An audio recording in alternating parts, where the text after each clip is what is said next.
E nesta sexta-feira, 5 de novembro, teremos o nosso habitual magazine desportivo, mas para já fique com o convidado de Liliana Henriques. Convidado.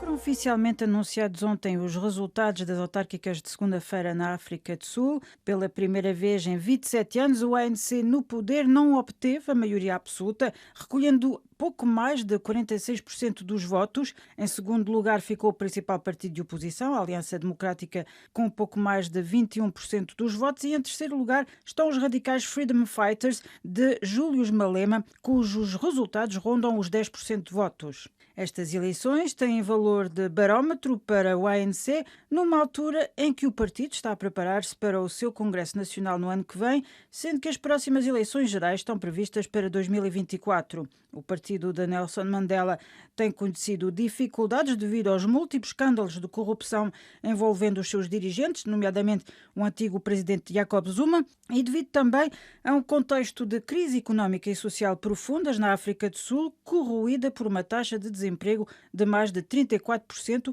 e uma criminalidade galopante.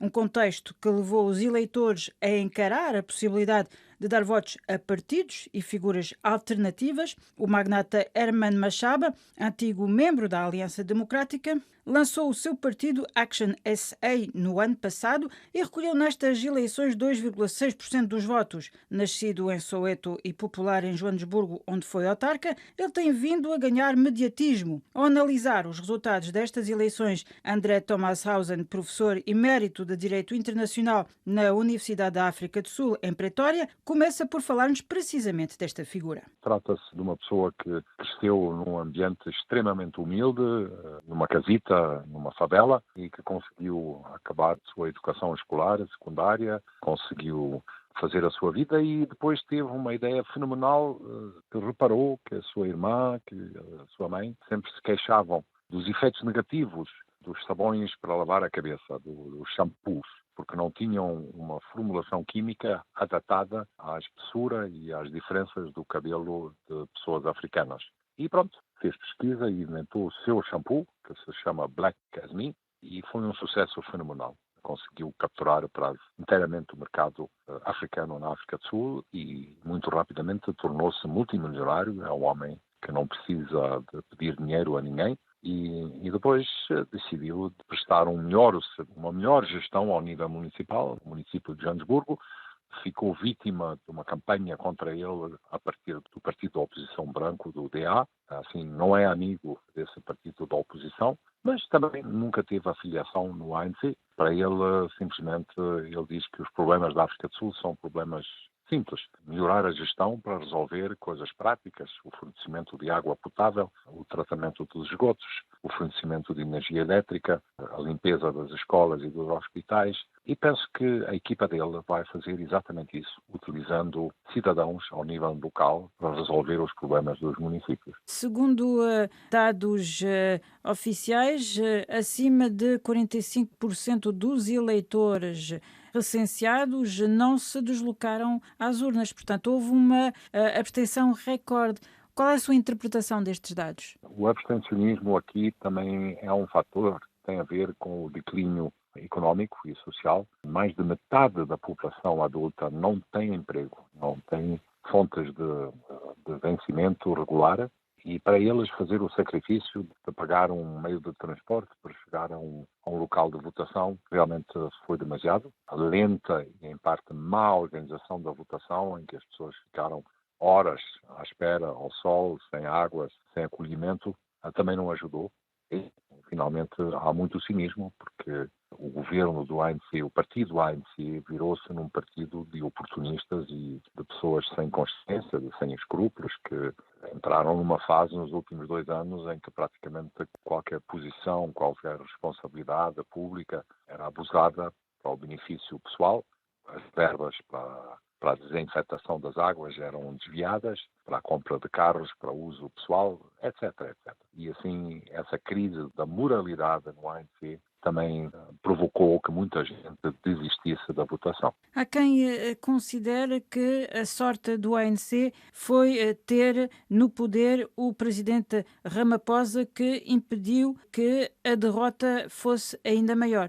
É absolutamente essa a minha interpretação.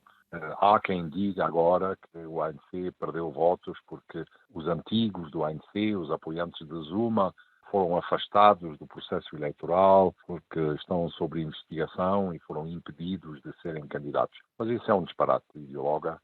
O que salvou o ANC nesta altura foi uma campanha muito pessoal e muito forte do Cyril Ramaphosa, que se deslocou a todos os lados do país, prometendo fazer melhor, apelando aos eleitores para apoiá-lo, para que ele possa continuar com a sua campanha da limpeza do partido contra a corrupção e resolução dos graves problemas que temos. Temos cortes de energia diários, temos hospitais sem meios, temos o partido ANC que desde há 3 meses não pode pagar os salários aos seus empregados. Temos a grande indústria estadual da defesa, a DENEL, que desde há 6 meses não consegue pagar salários. Portanto, não faltam os desafios. Mas esperemos que estas eleições venham a reforçar a fação pragmática do ANC, liderada pelo Ramaphosa, para o país realmente conseguir um novo arranque. Que impacto é que isto pode ter relativamente a futuros embates eleitorais? As presidenciais ainda estão um pouco longe, mas até lá, será que o cenário político tem possibilidade de mudar muito mais? Trata-se, no meu ponto de ver, também de um desafio da organização do partido ANC. Se o partido ANC conseguir remotivar, relançar as suas bases, praticamente todos os organismos de base do ANC estão esquecidos da passividade, não fazem reuniões, não têm debates, não elegem delegados. E assim tem que haver uma recuperação do partido nos seus organismos de base e, claro, na cúpula terá que haver uma maneira de o partido integrar gente mais nova, gente que representa a geração nova. A África do Sul é um país da juventude, na média a idade é muito jovem e a maior parte dessa gente nem sequer tinham nascido no tempo do Apartheid, não conhecem a Apartheid e não têm interesse na história, não têm interesse na ala ideológica do ANC, querem ter soluções e sucessos pragmáticos na vida cotidiana e assim o Ramaphosa terá que encontrar novos ministros que possam representar melhor esta realidade social. Na média, o governo atual, eu acho que tem uma média de idade de 68 anos. Portanto, é um governo dos velhos e isso tem que se mudar. O que é que isto pode também implicar para os partidos de oposição tradicionais, como por exemplo a Aliança Democrática e o mais recentemente formado Partido de Julius Malema? Bom, Julius Malema teve a sua oportunidade e não conseguiu. Bombasticamente, há uns poucos dias, anunciou que ia ganhar estas eleições com 65%, mas nem sequer conseguiu ultrapassar os 12%. E esse extremismo verbal do IFF, também visto um bocado o partido dos filhos de pai rico, que aparecem com carros caríssimos a uma reunião, a uma manifestação para proclamar frases e slogans revolucionários. Esse partido perdeu muito a sua credibilidade. O partido da oposição tradicionalmente branco, a Aliança Democrática, também viu as suas aspirações falhar um bocado porque se dedicou demasiadamente ao negativismo. Na sua campanha criticava tudo e mais alguma coisa. Chegou a dizer que os 30 anos de governação do ANC arruinaram a África do Sul e a grande massa da população, justamente daqueles que trabalham e que conseguiram estabelecer com uma pequena classe média, não querem ouvir histórias negativas, querem haver uma visão positiva do futuro. Assim, o Partido da Aliança Democrática terá que, e penso que de certeza vai remodelar a sua liderança e vai possivelmente procurar um reencontro com o seu antigo chefe africano que se tinha afastado do partido. E claro, estas eleições servem para fazer lembrar aos políticos que vivem numa realidade real, não uma realidade virtual. A realidade deste país não é assim tão diferente da realidade dos outros países.